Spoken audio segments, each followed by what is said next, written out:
Hey guys, what's up? Eddie Aho here with KISSanalog.com. So today is another episode in KISS University.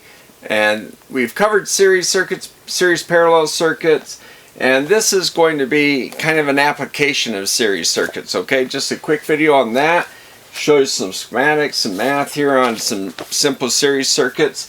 And we'll bring you over here to the lab, the bench here, and we'll look at just a simple series example, a voltage divider, okay?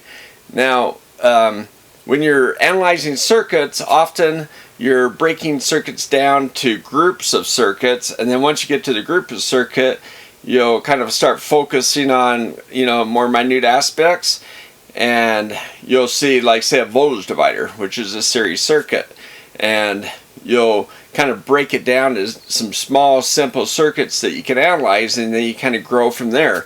So that's kind of what I'm doing here. I'm just showing some examples of how, when you start analyzing a circuit, what you might find, which would be a series circuit, an example of a series circuit.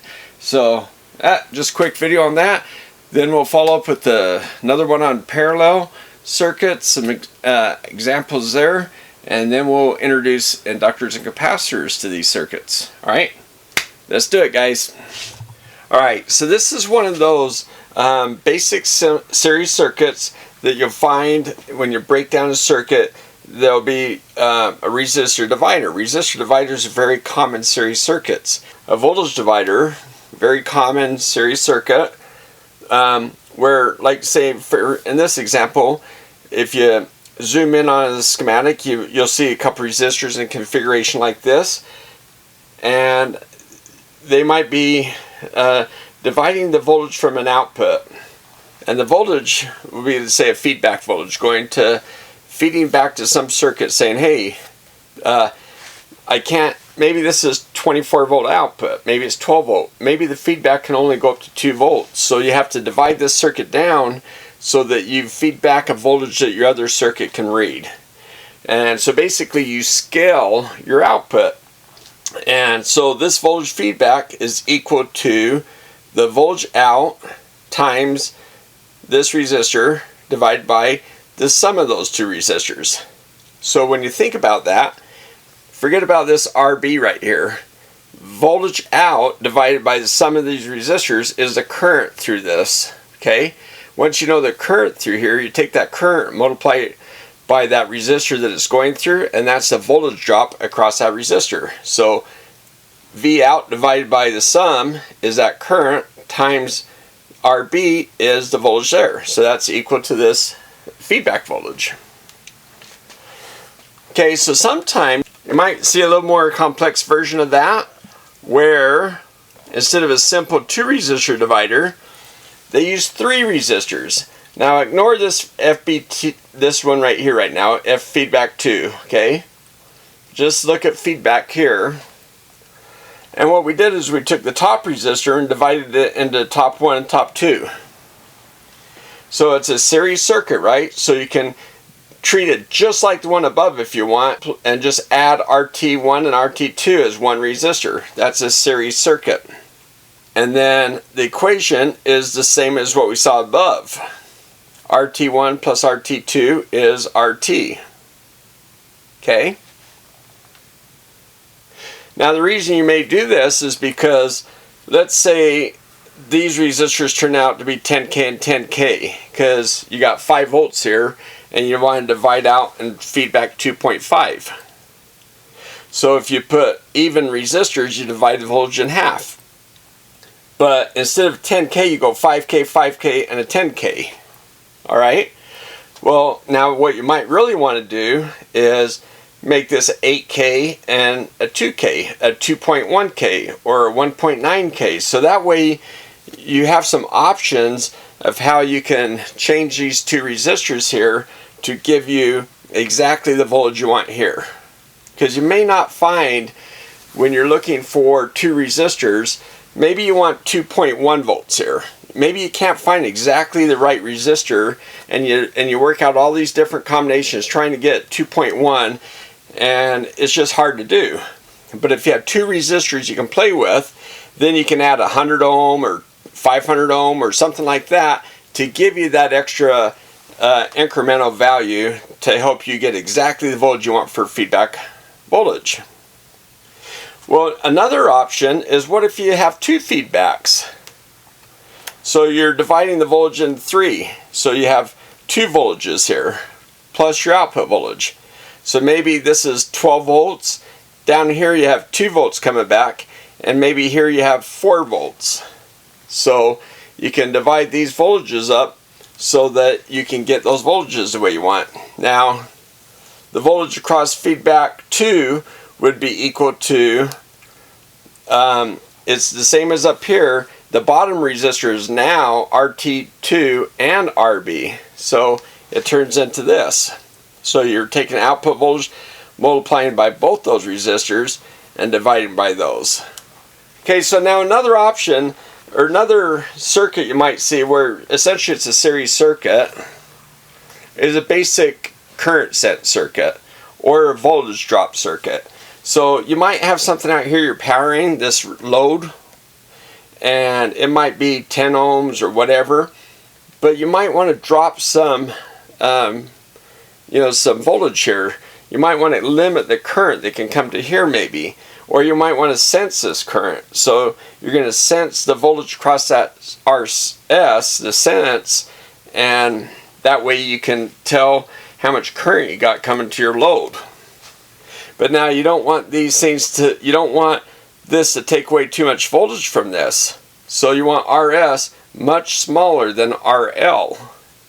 Usually a 10x gives you about a 90%, because that's a voltage divider, right? If it's 10x, it's about 90%. So you can make this very small, and then it drops almost no voltage, and then you get all your voltage here. But just want to show that that's another way of looking at a circuit as a series circuit. Even though you're taking an output off of this, you're going to essentially end up maybe having a parallel circuit to this. Maybe you'll have a parallel circuit to this because you're going to sense the circuit. So really, it's a complicated series parallel circuit, but as far as these two things go, it's a series circuit. And this might have to do with what you're going to do out here, and this might have to do with a sense circuit where that's very high impedance, so basically it looks like an open circuit as far as your sense circuit that reads off of this.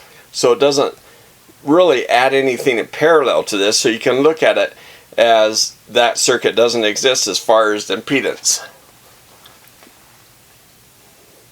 So these are just three very simple circuits, but common circuits, and it kind of helps give you an idea of what you can possibly see when you're breaking down a circuit and just trying to analyze it, okay? Here, let me show you an example of what a voltage divider might look like. Okay, now this is just a simple series circuit, 8 ohm with a 4 ohm in series. I have these two resistors wired in series, so the power supply is this red and blue wire. The blue, we're going to say, is the return, and the red is the positive. And you can see how the red goes through this wire into the 8 ohms, out of it, into this junction right here, into that resistor, and then to this return. And this junction, the divider portion of the circuit is right here, okay? So if I put these to ohms, okay, so I propped up the meters so they're a little easier to see. I think this one's reporting about 4.8 ohms for this resistor. This one's 8.14 ohms for this. Okay. Now what I'm going to do is turn to voltage, DC volts. Okay, and then I'll turn on the power supply, and I'll put it on, let's say 12 volts.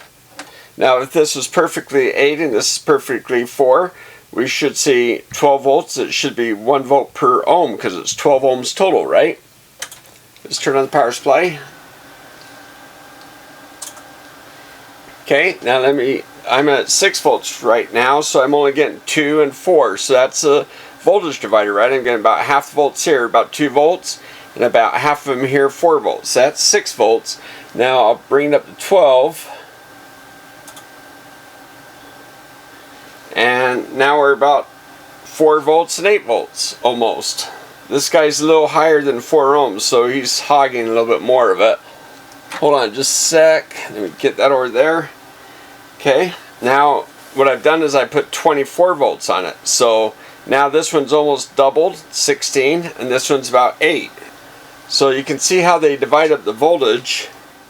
Hey guys, I hope that was interesting or helpful. It was pretty basic, pretty simple, but hey, it's a series circuit.